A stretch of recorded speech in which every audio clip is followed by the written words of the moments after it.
The impression of the game you get out of it, what you put into it. It's like a walk of life. If you're good enough, go out and get it, no more about it. But not so much control in the centre of the field from Kilkenny as Richie Bennett sends it high and over the bar. Your mother sends you down to the shop for a pound's worth of goods and she gives you 50 pence. You can't get the pound's worth of goods, can you? Just about kept in. Oh, well done, Shawnee Buckley.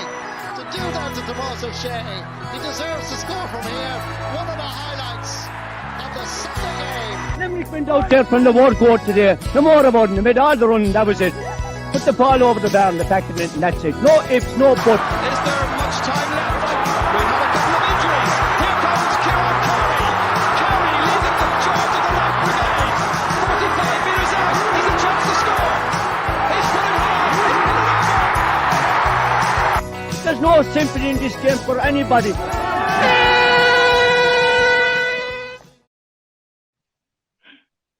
Finally, after months and months of waiting, Matt, we're finally back for the newest edition of Treaty Talk. I suppose it was a long wait and the people of Limerick will be eager to find out how we've been keeping for the last few months before we start. Oh, sure, look, it has been tough for everybody, Jack. And it's particularly, I know we're coming out of the lockdown now, but when the fine evenings come and, it's, for me personally, it's such a part of my life to go to evening games, and there are no evening games on at the moment. But look, I suppose there's a palpable sense of relief out there among the sporting and in particularly the GAA community that possibly the end is in sight, and that at least we have a roadmap for the return of the inter-county scene. And I suppose you would have to say at the outset like that the plan that the GAA have come up with for the league and the championship is the best in the circumstances that they could possibly come up with. And through all this, and it's very, very encouraging at the minute, the way that all the metrics of the pandemic and all the metrics of the coronavirus disease seem to be going in the right direction. But I would still urge people to be cautious. Like we have the vaccine rollout, but that doesn't mean that we can let our guard down. Like NEFIT and the government can do so much in directing us what to do, but at the end of the day, it comes down to each and every one of our own personal responsibilities to ensure that we play our part. That first of all, that the progress that is being made will continue, and secondly, that we will never again have to experience a lockdown or restrictions of the type that we have experienced over the last, almost 15 months now. Yeah, and I echo you there, Matt, but I suppose we were waiting so long, and then all of a sudden we're getting draws left, right and centre. And I suppose we only had the Munster Championship draws on Monday, and we might just kick in with them. We'll start with the hurlers drawn against Cork in the Munster semi-final. I suppose last year they came from the quarter-final, so I don't know if it's a bonus or a disadvantage that they don't have to play quarter-final. But what was your initial thought on the draw of Cork? Well, I suppose, we avoided Cork last year. A lot of people in Cork, and a lot of the narrative in Cork is that Cork are well placed to match and possibly overcome Limerick. Now, this will be their opportunity. The game will be at a neutral venue in I presume, Thurles. Look, I suppose if you were looking for something, Cork and Limerick will go into the game on the basis of neither having played a championship game. If you were facing somebody that had the benefit of a championship game, for instance, were we drawn to play the winners of Clare and Waterford now, I might be slightly worried, that they will have a game under their belts. But I think the value of a game under your belts will be diminished somewhat this time, because the league is going to be running straight into the championship, and all counties will have had plenty of opportunities in the league. And of course, Cork and Limerick are going to have a dry run because they will be meeting in the championship, and they will be meeting in the fourth round, is my understanding in Limerick, and that is not going to be too terrible far out from when they're going to be meeting in the championship. It's a very, very, very interesting draw, and like it'll be a huge challenge. It'll be a huge challenge for Limerick. Cork in the championship are a different animal altogether to Cork in the league. There's such a reservoir of tradition in Cork, and Kieran Kingston has beefed up his backroom team there now with the addition of Donald O'Grady, the former Limerick manager, who will be very, very well versed on what Limerick hurling is all about. It's going to be a very, very interesting tie. But having said that, I from this remove at this point, when there hasn't been a ball poked, yet there is no doubt whatsoever Limerick have to be the team to beat, Jack. Like the performance last year, in anticipation of coming on this morning, I was just reflecting on it, and you reflect on the league final, and whopping up a massive 36 points in the final. 30 points, 30 scores on All Ireland final day. That is, that is just phenomenal stuff. All right, you'll say both finals won without scoring a goal. Should we be scoring more goals? Possibly, yes. But at the rate we're scoring points, like played 13 games last year, won all 13, lifted 4 trophies. Like, there was scarcely a glove laid on Limerick in 2020. So, like, the omens for 2021 are very, very, very good. And one hope I would have is that the public health situation would be such in the country that the huge army of Limerick fans that are around this county, around the country, and around the world for that matter, will get an opportunity to put their bums on seats and cheer on their heroes. And look, it's a truncated championship. It's going to be run over a couple of weeks. Limerick have no reason whatsoever to fear anybody, Jack. Yeah, and they definitely don't. But just before we move on to the league, just on that Cork game, I remember in 2019, Limerick's first game after Windall, first championship game after Windall Ireland was against Cork in the Gaelic grounds, and there was a huge buzz that day, and Cork were deserving 7-point winners on the day. In the league previous to that, Cork beat Limerick as well, their first loss since the All Ireland final. So even when Cork are down, you can't really rule them out. They'll have that bravado, they'll have that self-confidence down on the Lee side. Yeah, they have, and I discussed it with a Cork man in the know on hurling recently, and if there's one county that has the capacity to come from nowhere in hurling, it is Cork. They can be down one year and they can be right up there the following year. There seems to be no gradual build-up or no transition from being mediocre to being good. They just can do it. But of course, the last decade was the first decade in the history of the GAA that Cork didn't win in All Ireland. Like this year now is going to be the 16th year that Cork haven't won an All Ireland. So that is a famine in hurling terms in Cork.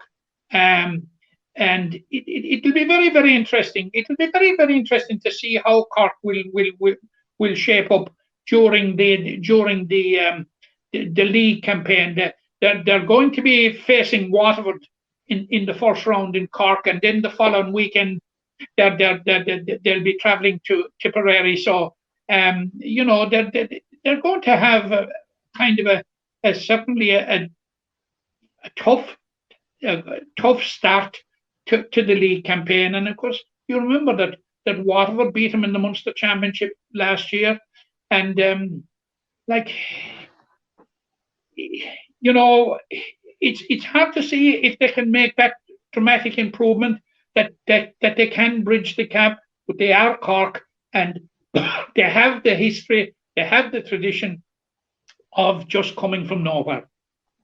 Yeah, and look, but before we get that game, obviously we have the small matter of the league, and I'd imagine the league will take on an extra importance for some teams this year with the run into the championship. But for other teams, I suppose even like Limerick, it probably won't mean as much results wise. It'll probably be more kind of performance. How do you see the league for Limerick before we get into any games?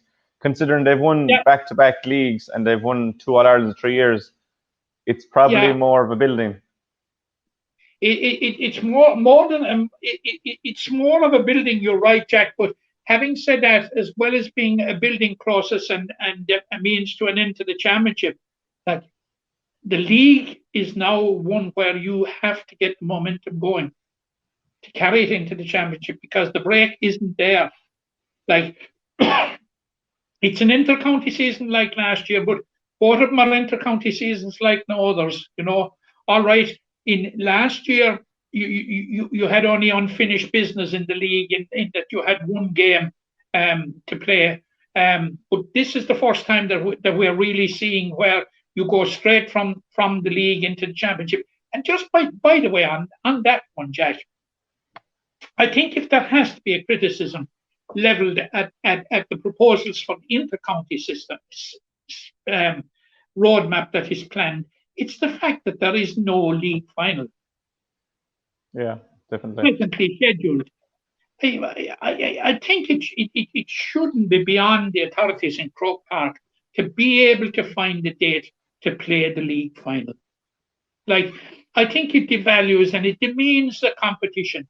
On the one hand, we're banning joint captains. And on the other hand, we're going to have giant league winners. Doesn't make sense to me. Doesn't make sense to me, Jack. No.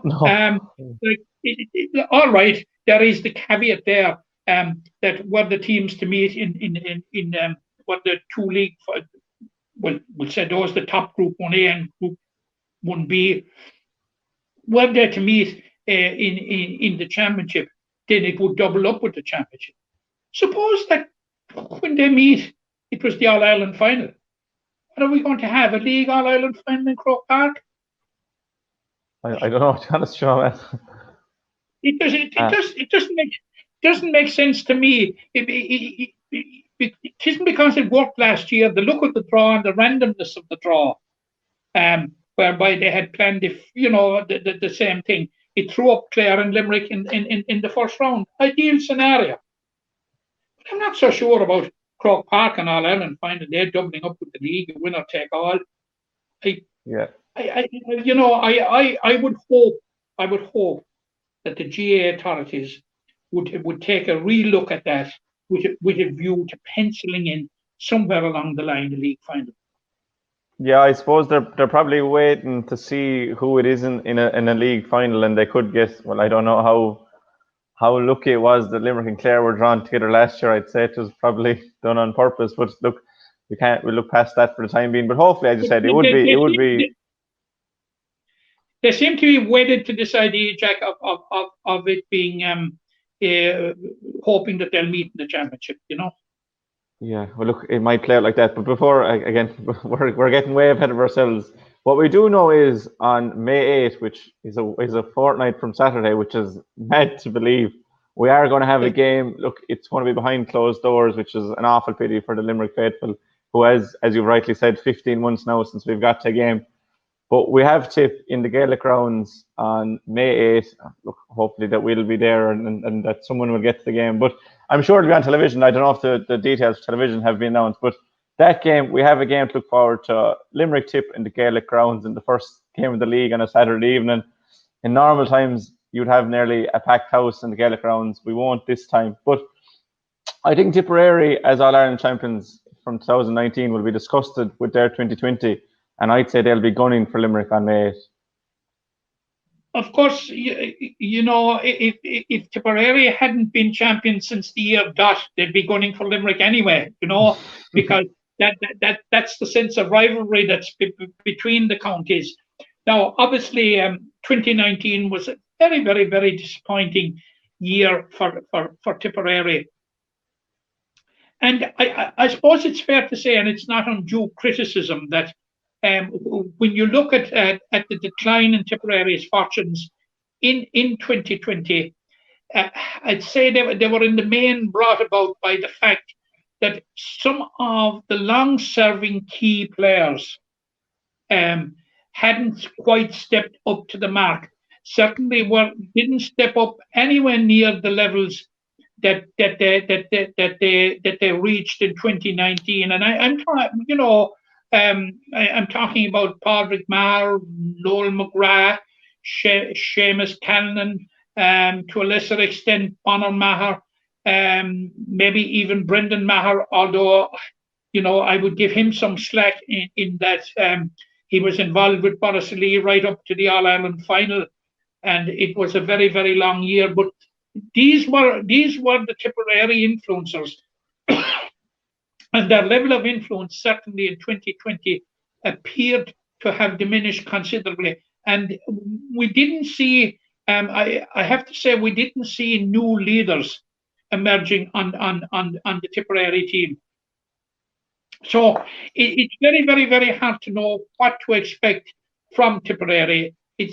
First of all, it'll be very, very hard to know what team Liam Sheedy will send out. Like the omens for Tipperary have to be good if you talk about if you allow for the fact that they're after winning back-to-back All-Ireland Under-20 championships.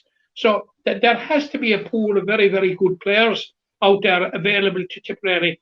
Now, to what extent is Liam Sheedy and his management team prepared to put him into the team, give him a chance? Will he give him a run in the league, or will he stick with the tried, trusted? Anyway, one way or the other, it's going to be a formidable challenge for Limerick. Now, what will Limerick do? Will Limerick stick with the tried and trusted, or will John Kiley be of the mind to infiltrate with some of the young, exciting talent that he has at his disposal, which have had to be, for the main part, satisfied with bench duties over the last 12 months, and have had to be satisfied in getting on match day squads? Will they get that opportunity? It's hard to see. It's hard to know. It's hard to predict. And plus, of course, John is going to be boosted by the return of Richie English and possibly Mikey Casey. Like, just imagine two players of that caliber coming on to a caliber of the squad that you have already. You already have. It's some options to have. Oh, the options at John Kiley's disposal are second to none. And I think as the league gets closer, we will have a look more in depth at the hurling. I'm just conscious to get through and on our first episode back to get through all the sports. But just quickly before we move on from the hurlers, we know that we've Galway in the second round and we've Cork in the fourth round, and then you've Waterford and Westmeath as the other games. So no disrespect to Westmeath, but the other four teams are all Ireland contenders. So Limerick really should be up to speed by the time the championship comes around. They should, and I'd be very, very interested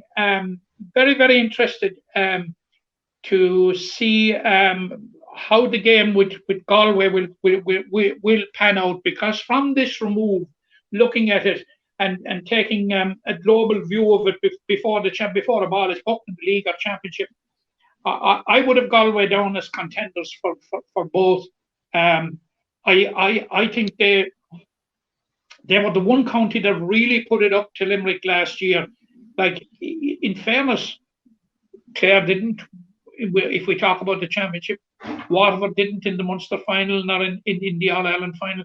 Now, Galway were there or thereabouts as we headed into injury time. But having said that, you had a sense that Limerick couldn't lose at that stage. But I think Galway will be very, very serious contenders for Limerick's crown. So it won't be a defining game by any manner of means, the second of a 5-match series, but it's going to be a hugely important game. It'll give us a barometer as to where the respective counties are or where the strongest contenders are. Yeah, it definitely will, and it'll take on more importance this year, the league, that'll just run straight into the championship. But as I said, we'll focus on the hurling probably next week or even the week after as we approach the league. But on Monday morning as well, I think the hour before the hurling draw was made, we had the draw for the footballers, and Billy Lee and his side are drawn against Waterford in a Munster quarter-final. And again, not any disrespect to Waterford, but it was the best possible draw for Limerick, you would imagine. You avoid Kerry. Now, I know the Limerick team would want to take on the best of the best, but there's a clear pathway for Limerick into a third successive Munster semi-final, and there's a huge opportunity there for them. That is a huge opportunity. When I had the draw, my immediate reaction to the draw was it couldn't be better. And that is no disrespect to Waterford, because first of all, you've got Waterford at home, and the prize, if you beat Waterford, is a game against Cork, which will also be at home. And if we look back, and in normal circumstances, we'd be saying, oh, Cork and Kerry, untouchables.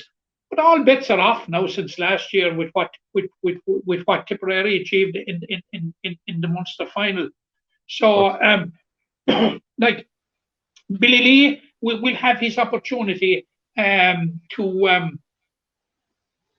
during the league, when Limerick will be playing Tipperary, who are the Munster champions, Offaly and Wicklow, I think, are the three teams that Limerick will be played in the truncated league, which is in Division 3. And like, the step up from Division 3 to the championship will not be as great as the step up from Division 4 to the championship. So I think Billy Lee and his squad will be well prepared for it. And there's a certain amount of momentum that has to carry over from last year. Like, you know, like it was just a smashing year for Limerick footballers last year. If we were having this conversation in January of last year, and somebody said to us, right, Limerick are going to win the McGrath Cup, beat Cork in the final, if Limerick were going to get promoted from Division 4 and would have taken Tipperary to within a point in extra time, a Tipperary team that was going to go on and win the Munster Championship, we'd have bitten the hand off them. Like, yeah. But it gives you a sense of how far Limerick have come.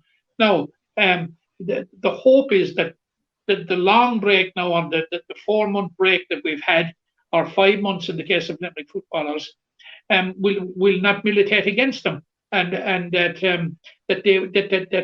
they will be able to pick up. But I had got a sense throughout last year with the footballers that there was a sense of a togetherness in it that I hadn't seen in Limerick football teams before.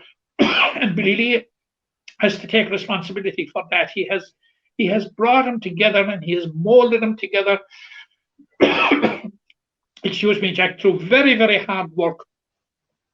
And I would have good hopes going into the league that they'll get a good run in the 3 games. Tipperary at home in the first round, that will need no motivation. And then there's Offaly and Wicklow. Like, they're quite capable of giving a very, very good account of themselves in the league. Now, Waterford, we in the championship, we just cannot get away from Waterford. Like, in 2020, we played Waterford 3 times, all 3 times in the Fraher Field in Dungarvan, and we beat them 3 times. Now, Waterford have made a change behind the scenes. Benji Whelan as manager has gone. Shane Ronayne, who was a very, very successful manager with the Tipperary ladies football team, has taken over at the helm there now. So it's reasonable to expect, and I think it's pretty certain to expect, that you will probably see a different Waterford this year, because certainly Shane Ronayne, like, has a CV that you would die for when it comes to success, and like has guided Mourne Abbey to All Irelands. I know it's ladies football, but ladies football, but there is no difference in the ladies game in most cases is to me is much better than the men's game, and if he can translate some of that to the Waterford team, I have no doubt that you're going to see a different Waterford. But having said that, I think the prize of a place in the Munster semi-final for a 3rd year in a row, the prize of a home semi-final against Cork, when we hope that there will be bums and seats in the Gaelic grounds, and the fact that Tipperary beat Cork in the championship last year, the fact that Limerick beat Cork in the McGrath Cup last year. All right, you might say, 16 months ago or 18 months ago, what the McGrath Cup, but like it has taken the cloak of invincibility off Cork. So, like, I think it's a very, very good draw. Of course, it's straight knockout, which means there's no second chance, no qualifiers or anything. And based on last year's performance, I think Limerick's performance in football last year was incredible, because it was coming from a very low base. And you will remember at the start of the year, we were having discussions with Billy Lee, where he said at the time that the next step in the progression for Limerick footballers would be to be contenders for promotion in 2020. And lo and behold, what does he do? He goes out and he guides them to becoming Division 4 champions for the Limerick for the third time in 11 years. So, I rest my case. I think the omens are good for the footballers. Yeah, and just staying with the footballers, we kind of said about the hurling that the league will be more of a building block, but for the footballers, I suppose it's a double-edged sword. There's a real chance for promotion with just 3 games, but at the same time, you have to hit the ground running, because if you lose 1 or 2 games, there's a real chance that you're into relegation trouble. And no better tie than Tipperary in the Gaelic grounds, the scene of that Munster semi-final last year. You're hosting the Munster champions. Like, how will Limerick come into that game against Tipperary? Sure, look, I suppose Billy Lee will be saying to himself, I haven't spoken to him but in recent weeks, but he'll be saying to himself, this is ideal. This will be self-motivating. Like, as you rightly pointed out, the heartbreak of the defeat in the semi-final last year, and it was a heartbreak. Now, Conor Sweeney's equaliser, like at the end of normal time, was an excellent score, but it did have an element of let's have a go, let's have a Hail Mary go at it, and it just came off. They were that near to being in a Munster final, which Tipperary subsequently won. And Billy Lee will be saying this to me: you have no reason whatsoever to fear Tipperary. There is nothing between you. Last time you met in the championship, you won in Thurles. Last year in the championship, there was only a point in it after extra time. We have no reason to fear these people. He will go in with a spring in his step in the Gaelic grounds in the first round in 3 weeks' time, Jack. Yeah, and look, that's another game we can't wait to look forward to. But I suppose we'll move on again from the footballer and into the Camogie team, I suppose, under new management this year, Pat Ryan. And look, first and foremost, it's brilliant for Camogie in the county that we have both the senior and junior sides able to play this year after the debacle that was last year when the junior side were pulled 24 hours before the championship. Yeah, I think describing it as a debacle is even a compliment. I thought it was a disgraceful decision, absolutely, just as it was a disgraceful decision not to have a minor championship when the competition resumed, because you will recall, like, last year when the league was finished, the senior team had secured status, and the junior team were unbeaten, top of the table with full points after 3 games, and they had games outstanding against Wicklow and Roscommon, who were deemed to be the weaker counties in the side. So they would have got a very good run in the league. And not only was that swept from under their feet, but also was the opportunity of playing in the championship. So, that is a right decision and a very, very good decision. And certainly, it's another year to look forward to. And Pat Ryan he'll have a big job of work in reorganizing and refocusing the group. But my understanding is that most of the players that were off the scene for various reasons last year are now back on board, so that we'll be going into, first of all, we'll be going into the league and then the championship with a full hand. So like I think there's quite a lot of talent in the county, and there's quite a lot of experience in the county, because we've said this several times, Jack. It's only 7 years since Limerick won a notable treble in Camogie. Like, it went under the radar at the time. It was a phenomenal achievement to win the All-Ireland Intermediate, to win the All-Ireland Junior, and above all, to win the All-Ireland A Minor Championship. Like Cork are the queens of Camogie. They had done it before Cork had ever done it. They had been All-Ireland Minor A champions and beat Cork in the final. And not only that, but beat him after 2 games. Cork got every chance to beat him. And like, there's such a residue of that talent still around. Plus, we have teams that have been contesting junior finals as late as 2019, contesting minor finals in 2019.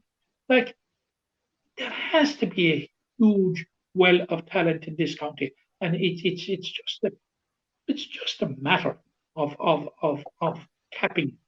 No, like, it looks to be a difficult championship draw, but look, that's for another day. It'll be very, very interesting to see how Limerick get up and running and get up and going in the league. Yeah, and on the league, I suppose you've Clare first. They've a bye in the first round, so they'll get a glance at Clare and Galway. But Clare first, Clare are improving every year, but it's a real chance for Pat Ryan and his side to hit the ground running against Clare. You don't want to be coming in against Galway, who were All-Ireland champions 2 years ago in the final last year. The Clare games gives them opportunity to get 2020 out of their system, which was a very disappointing year, and for varying reasons there was players missing. Yeah. But by all accounts, most of the players are back. There's a chance against Clare and something concrete for Pat Ryan to look forward to. Absolutely, you've got to draw a line in the sand now on 2020, and focus on 2021. Trip to Clare, probably someplace like 6 Mile Bridge, maybe, and like, Clare are improving, but it would be an ideal game. Pat Ryan will probably see it as an ideal game to really benchmark where his side are at. Obviously, the preparatory work will be ongoing now in the meantime, but it will be a difficult game. And of course, all right, you face Galway in the next round, but now we've had some very, very disappointing days out with Galway in recent years, and that was because of the way that Galway have just gone on, and as you rightly said, All-Ireland champions as recently as 2019. But but Clare will be the type of game, I think, that will suit him, and it's a way. I don't think that will matter very much. There's not going to be attendances at it. It'll probably be 6 Mile Bridge. It'll be just a short trip, and get a win there, and you've Galway at home. Confidence will be high. You never know.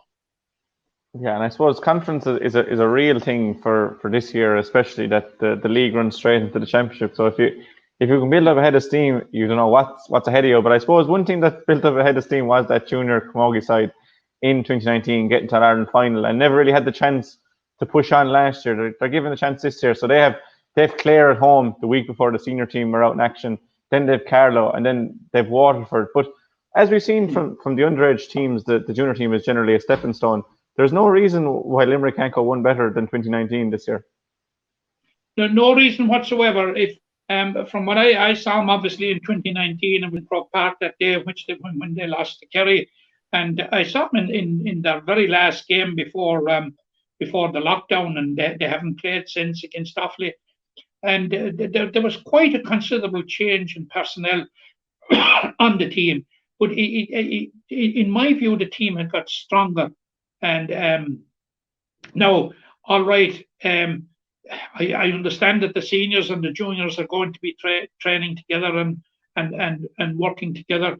And there seemed in the past year or two, there seemed to be a dividing line between senior and junior, but it now looks as if if you're performing well at junior level, that it probably would be a stepping stone to the senior level. So whether that'll impact on it or not, I don't know. But certainly it was very, very disappointing that they didn't get the opportunity to go one better last year, because there certainly was a head of steam up after the 2019 All-Ireland, and that was reflected in the performances in the league, which, as I said to you before, 3 straight wins, top of the table, 2 bottom sides to come. Like, you know, they were on a relentless march into the league final last year. So, like, or semi-final. You know, this is another year that's you know, and we'd certainly be hoping for the best, because like in 2019 also we lost the minor final, the minor B final to Laois, and a lot of very good players, and that will now be coming through 2 years down the road. So, you know, the omens are good. Yeah, the omens are definitely good, and look, time will only tell, but it does seem like it's going to be another positive year for Limerick Camogie after kind of the setback that was 2020, but please God, we can move on from that. And I suppose the final team we'll look at today is the ladies footballers. They're the last team we'll see in action May 30th against Offaly in the league. I don't know, I was talking to Roisin Ambrose during the week, and there seems to be a real sense of kind of building on from 2020, got to an All-Ireland semi-final. I suppose inexperienced hold against Fermanagh. Fermanagh went, I think, was 4-3 to 1 point up in the opening quarter of an hour, and Fermanagh go on to win the All-Ireland. But there's a real building sense there as well in the ladies footballers, and they'll get that chance against Offaly on May 30th. They'll get that chance against Offaly on May the 30th, and if you reflect back on 2020, the league campaign for Limerick in 2020 was disappointing. But what we had was you're a new management team and almost a complete new squad. There was very, very few left over from the 2018 squad that had won the All-Ireland. So, like, there was a settling in period, and that was reflected in the results. And like, played 5 games, beat Derry, and drew with Offaly, and I'll allude to that again in a second. But I thought it was a different Limerick that came back in the championship. They had obviously got to know each other much, much better, and like as you said, it was that little bit of inexperience that cost them against Antrim. Now 4-3 to 1 point, and they made one hell of a fight of it after that, you know, and scored some very, very, very good goals, and closed the gap. Now, when I saw the draw, pitting Limerick against Offaly and Carlow, I said, you know, this is a draw that will suit Limerick in the league. This will be an opportunity, because Limerick played Carlow last year, and if you're to go by last year as a barometer as to where the respective teams may be at present, Limerick played Carlow in the first round, and they lost by a point, and they subsequently drew with Offaly.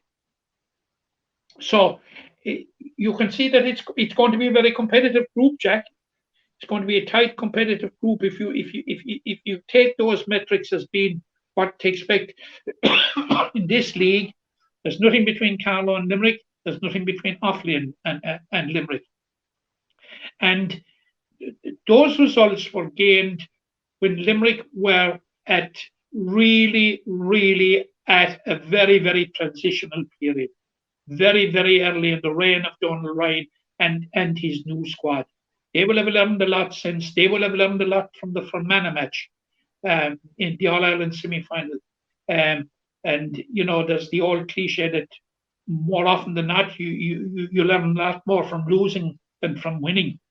And I'd be quite confident going into the league campaign that Limerick will have a good league campaign.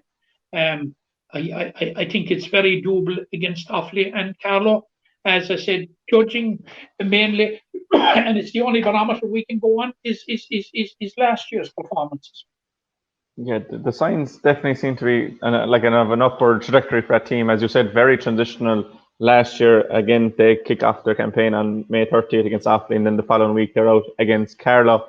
I suppose moving on from the inter-county scene, Matt, we might just discuss the club championship. We haven't really heard that much about it. Do you think we'll have enough time to play off the championship? And again, this year it's going to be in the winter time where you're going to need the facilities for light. Pitches need to be that bit better. Have we enough time to do the club championship essentially? I would say it again, and the full marks I have to say to Limerick GAA for the manner in which they utilised to the full the 11-week window that they got in 2020. To be down to so few games unplayed, when you think that there are 13 senior finals across this country that weren't played. Limerick comfortably completed their league, their competitions, their championship. And were it not for the lockdown, which in the main was precipitated, we have to say, by the misbehaviour of some clubs around the country, Limerick would have comfortably finished their competitions when they're given another 2 or 3 weeks. Like they were down to the last 4 in the junior championship. Another 2 weekends was going to finish that. They were down to the quarterfinals in the junior B championships, down to the finals in the minors football, I thought it was in that window. I thought they used it to the maximum. Obviously, that was mainly summer, and you're right, Jack. You actually nailed it there, because this is going to click in now in September. And with the same 11-week period, are we going to be as favorably? Are we going to have as favorable weather conditions and overall playing conditions? Because they certainly will be more challenging when you when you take the evenings out of it getting shorter. It's going to limit the number of venues that are going to be available for evening games, and with I think the very best that we can hope for in the club championship would be a repeat of last year. I think that's a best case scenario in terms of format. I thought it was run very, very, very efficiently. I thought in the circumstances that every club got a fair chance, and I think that for this year, people will probably be, I suppose, that as we said at the outset, Jack, there's a relief there that we're having games. There's a relief there that we're getting out of this pandemic, this scourge that has beset us for the last 15 months. And look, I think clubs will be happy that they have a championship. Now, it may not be ideal. It may not be what they'd hope for, what they'd wish for, what they'd aspire to, but it's a championship, and they'll get to play. But you're right, there are going to be far more serious challenges there because of the timing of it in the back end of the year, mainly weather and condition of pitches will follow with that, and I suppose the lack of lighting.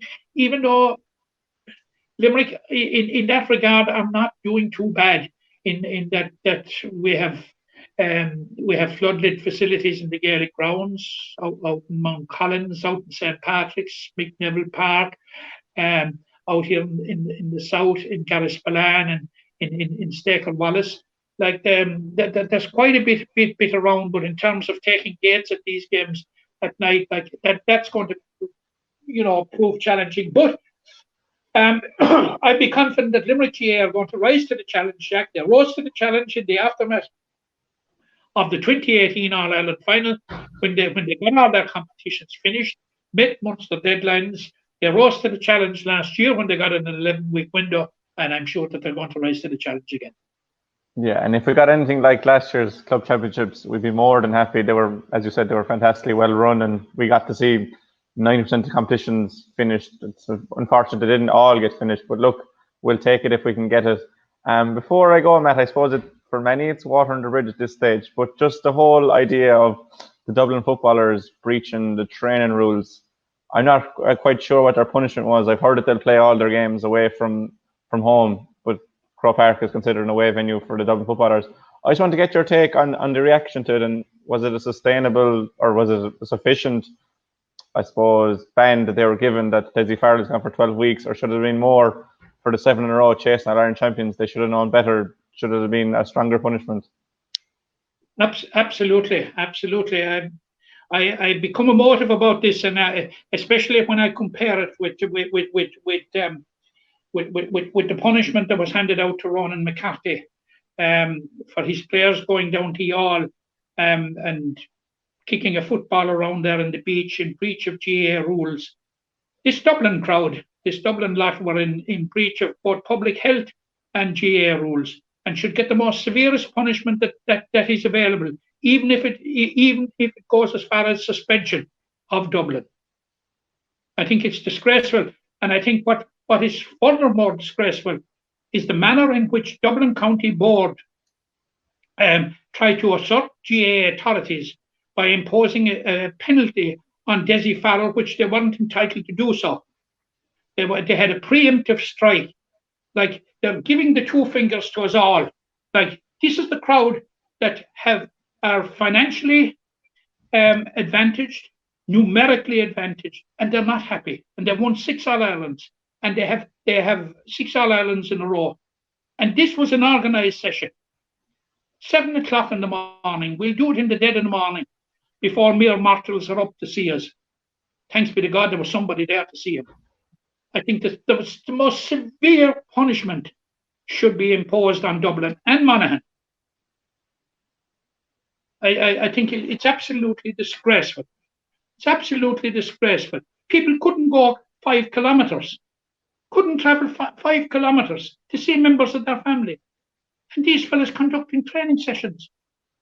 Disgraceful. What are the Gardaí doing? Every one of those players that was over 5 kilometres at that session should be dealt. Same in Monaghan. Disgraceful. And like, Cork were not in breach of those rules. I saw a gentleman, a Dublin commentator, coming on national television and trying to put it over that Cork was a precedent. Precedent for what? To let Dublin get off scot-free, practically. This takes me back, Jack, to when I was in high infants and first class, when our teacher was telling us about mortal and venial sins, trying to drum it into our innocent heads. I would put the Cork offence on the lower scale of venial and the Dublin offence on the higher scale of mortal sins. Ridiculous. Yeah, it was an awful pity to see the team that have everything breaking the rules, but I suppose they might meet their justice on the field. You don't know how the year is going to play out, but look, at least we have games to look forward to. This is only a slap in the wrist. Oh yeah. Cork, Ronan McCarthy has got 12 weeks. Cork have got to play a game away from home. Can you see the point? Yeah. This is a far more serious offence. Far more serious. What's going to be done with Dublin County Board? Like, Dublin County Board tried to rewrite the rules and impose their own punishment. Like, it's like the lunatics running the asylum. You know, crazy stuff. Crazy. Jackie, you know how to get me going before I finished. I won't even mention this Super League before we go, because that'll tip you over the edge altogether. But look, at the end of the day, Matt, that last few minutes aside, it's great to see that we have actual games to look forward to. We've concrete plans in place. If we can't get there, I'm sure there's going to be an extra effort made by the GAA and streaming organisations to show us all the games. But we have something to look forward to. But I'd be pretty confident like that at some stage during the year that a certain amount of attendances will be allowed. You know, they allowed attendances in England for the Cup semi-finals last weekend, and like we've seen a dramatic, we've seen a dramatic drop and a dramatic improvement in the whole pandemic in Britain.